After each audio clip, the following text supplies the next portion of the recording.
am so excited to film today's video because I just get to sit here and talk about biology stuff that I find so interesting. Also, do we like this new top? I really like it.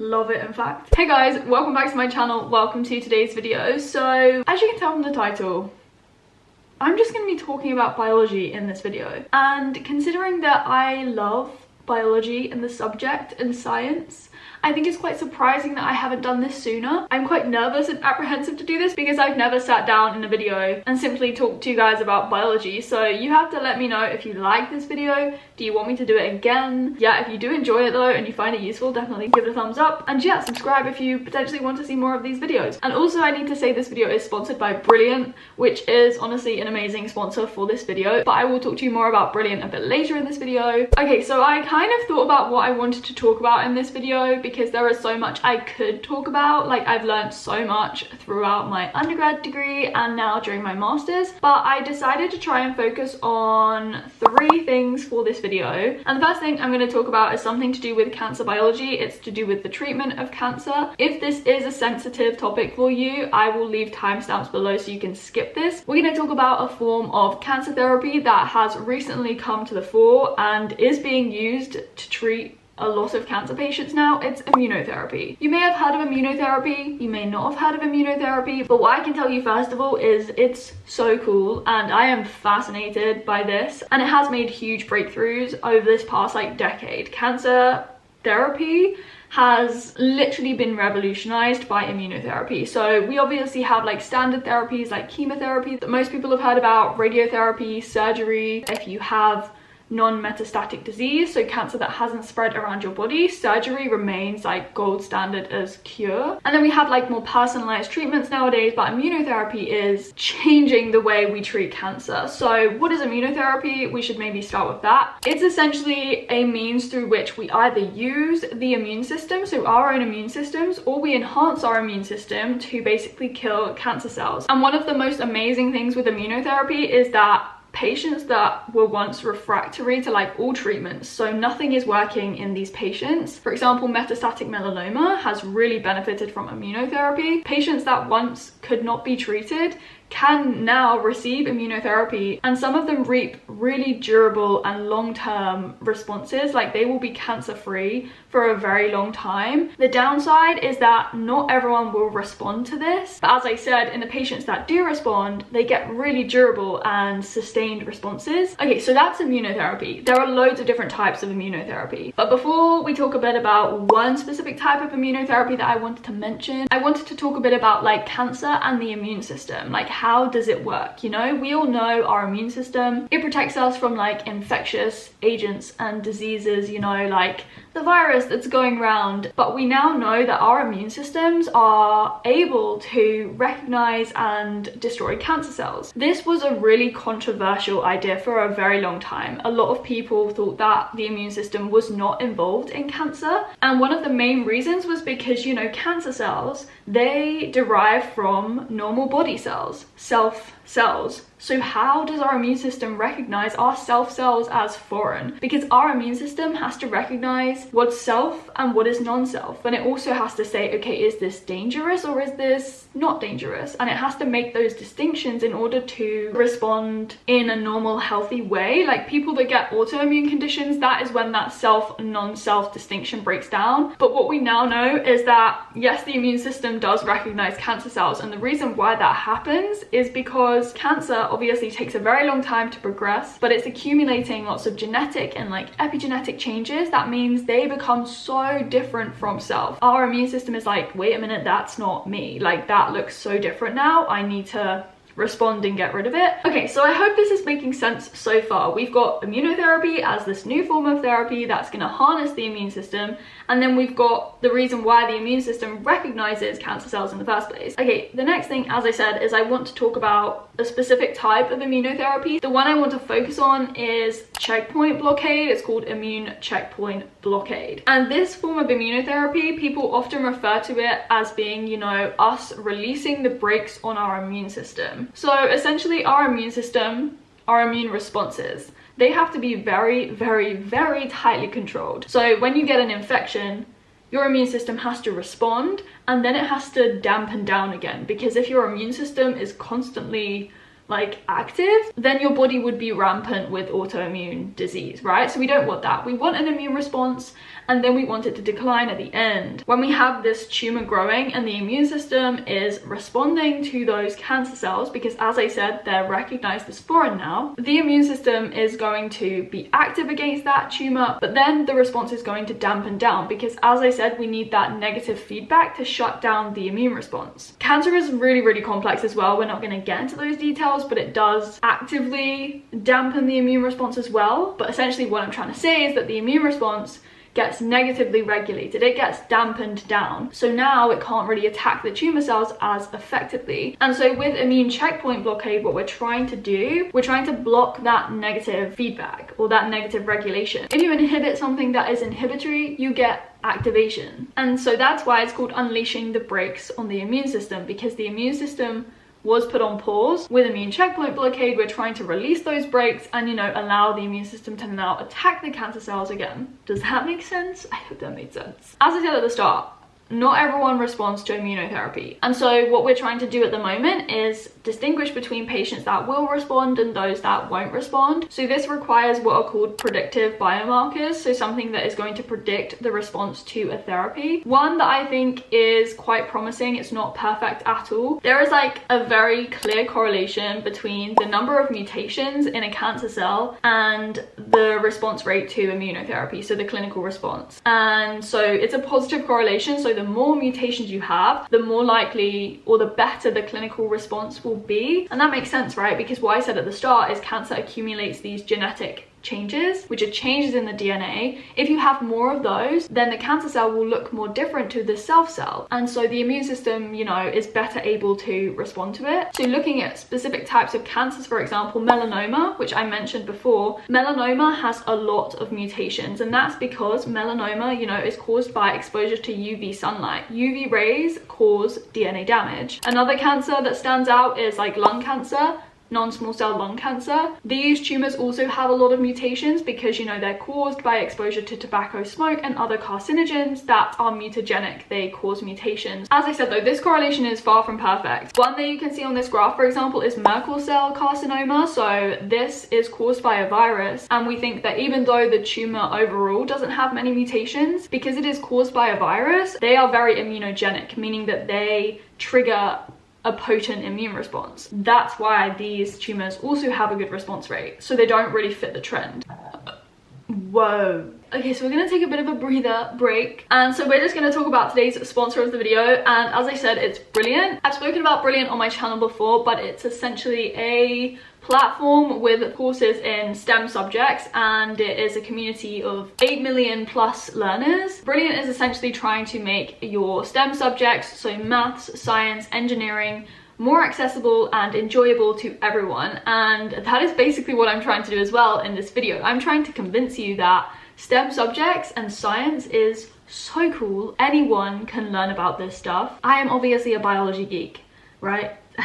I just am. So Brilliant, for example, it has courses on computational biology. That's my go-to at the moment. You know, my project for my master's this year is going to be computational, so I am basically using Brilliant to prepare me because I've never coded in my life, but I'm using Brilliant to kind of help me prepare. So essentially, if anything that I'm talking to you guys about today interests you, I highly recommend trying out Brilliant. So you're not going to be learning through watching lectures. You are instead going to be like problem solving, and you're going to be learning how STEM actually works. So the courses are really interactive. They have really cool visuals. You're learning basically one-on-one until you've mastered something. And then if you don't know the answer or you get stuck, it does have the solutions and it will give you feedback instantly, which is like the best thing. So yeah, if you want to learn more about biology or maths or coding, anything within the STEM space, all you have to do is go to the link in my description box, so brilliant.org/Holly Gabrielle, and you can sign up for free, and then the first 200 of you to click that link will get 20% off the premium subscription. Thank you so much to Brilliant for sponsoring this video. I love platforms that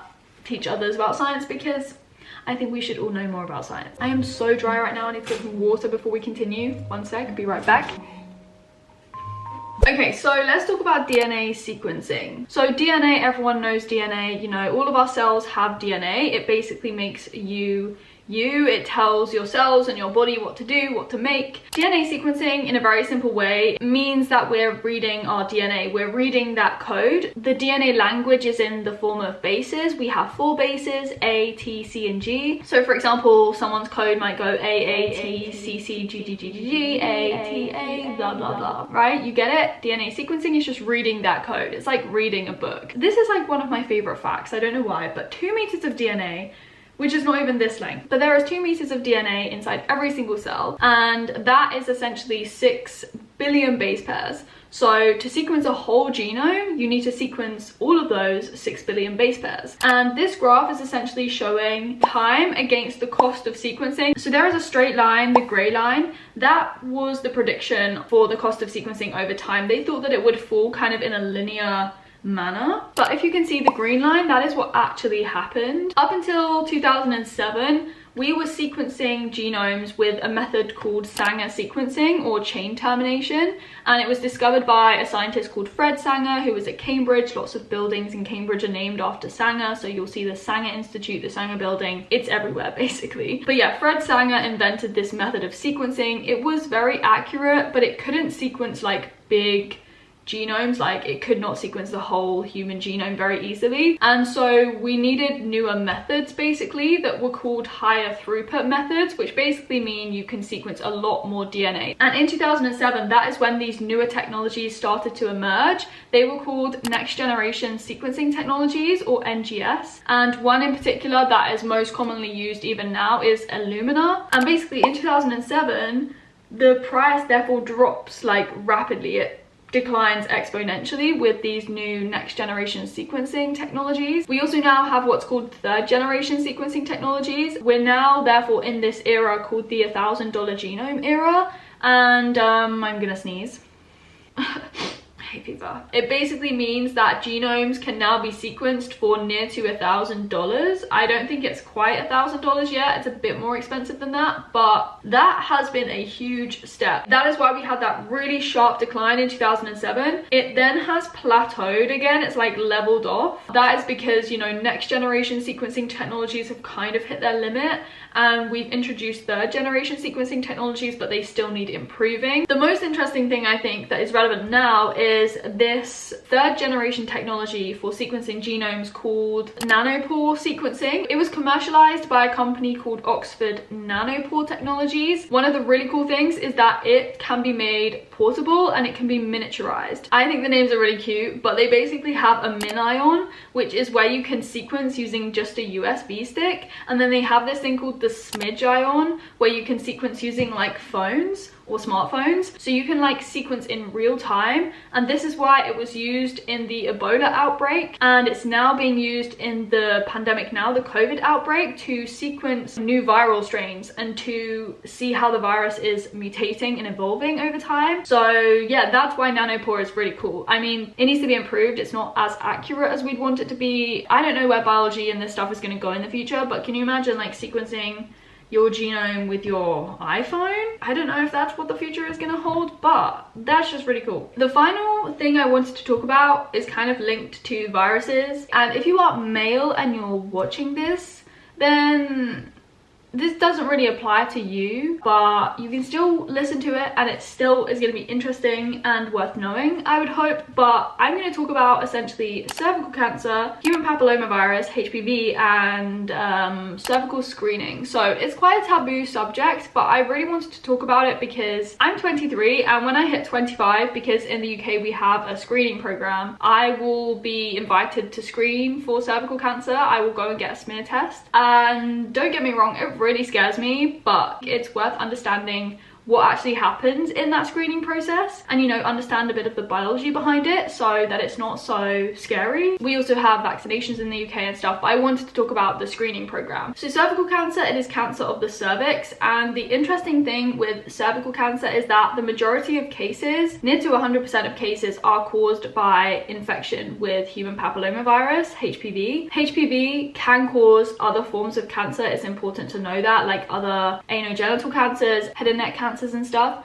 but we're just talking here about cervical cancer. HPV is a virus itself. It has DNA as its genome. It is transmitted sexually, and basically it infects epithelial surfaces, so the epithelium of the cervix in this case. There are loads of different types of HPV strains and subtypes and stuff. There's this whole family tree of HPV viruses, but there are two high-risk subtypes called HPV 16 and 18 that are particularly problematic, we could say, because they cause 70% of cervical cancers. The rest, so the other 30%, are caused by other high-risk types. What essentially happens, or what can happen, so please don't worry because this happens in a very small percentage of cases, but what can happen is if you are infected with HPV, say it infects your cervix, those viruses can persist, so your immune system doesn't get rid of the virus, and if it persists for long enough, it can promote cancer, and that is why cervical cancer can eventually arise. But with some figures, I will explain to you how this is really quite rare, and especially if you've been vaccinated as well, your risk is even lower. 90% of infections are basically cleared within 2 years. The remaining 10%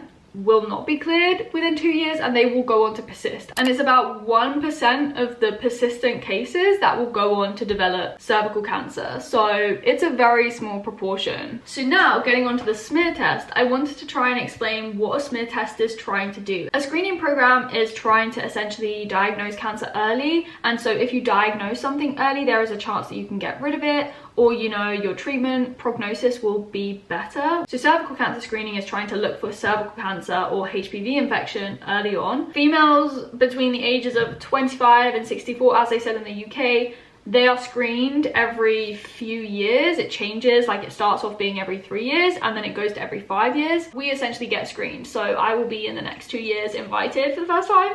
But let's talk about what the screening test is looking for. The good thing about cervical cancer is we know how it develops. We know what it looks like under the microscope. If you are infected with HPV, as I said, and if it persists, what happens is the cells of your cervix, they become increasingly abnormal. So in biology, we call an abnormal cell, there are features of these abnormal cells, we call it dysplasia, or a dysplastic cell is essentially an abnormal cell. It's not a cancerous cell, but it's an abnormal cell. You have this dysplastic state, and then it progresses through like worsening stages of dysplasia, so it's still non-cancerous, and that is what we call CIN, C-I-N. We have CIN 1, 2, and 3, and it stands for cervical intraepithelial neoplasia. I'm going to show you some diagrams to explain this, but if you imagine the layers of cells in your cervical epithelium, you have like normal epithelium, and as I said, you have CIN 1, CIN 2, and CIN 3. CIN 1 is when the dysplasia, so the abnormal cells, are just in the lower third of that epithelium,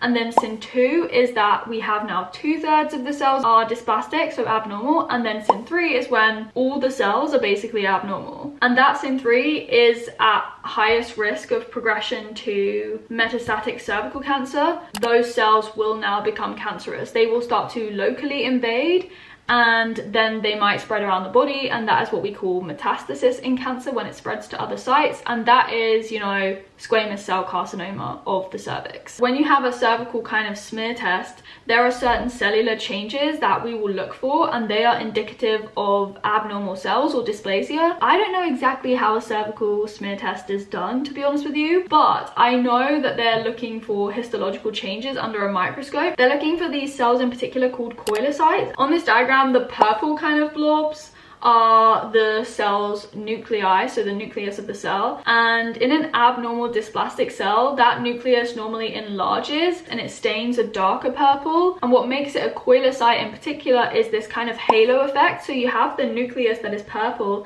and then you have this kind of like clearing around the nucleus, so we call it like perinuclear clearing, and that halo effect defines a cell as a koilocyte. So if you have a smear test and somebody detects koilocytes, that is a key feature of abnormal cells and dysplasia. The good thing, if you have a smear test and you know they detect HPV infection or they detect dysplasia or these koilocytes, then what they can do is, if they detect it early, they can essentially remove those cells. You might have other tests done, and you know, that's why I emphasize screening is so important, because if we detect cancer early, then you dramatically reduce your risk of cancer, you know, progression to cancer. So my advice at the end of this video, essentially, if you are invited for cervical cancer screening, please go. Like, I will be just as scared as you will be when I am invited, but I just think it's so beneficial. And I mean, there have been really large scale studies that have clearly demonstrated the importance of screening and how beneficial it can be in terms of reducing cancer risk and reducing cancer burden. So yeah, oh my gosh, I am so like,